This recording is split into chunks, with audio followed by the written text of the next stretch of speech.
Hello family, let's make a rich and flavorful gravy. First you're gonna add in your diced onion.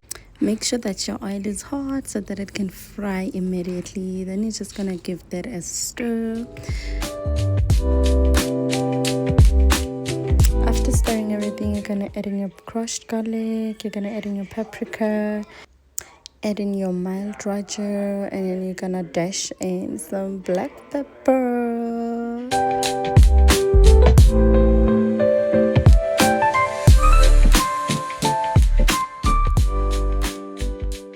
Fry until your onions are soft and fragrant. Then you're gonna add in your tomato paste. You're gonna go in and add in your tomatoes. Then you're gonna add in your tomato sauce.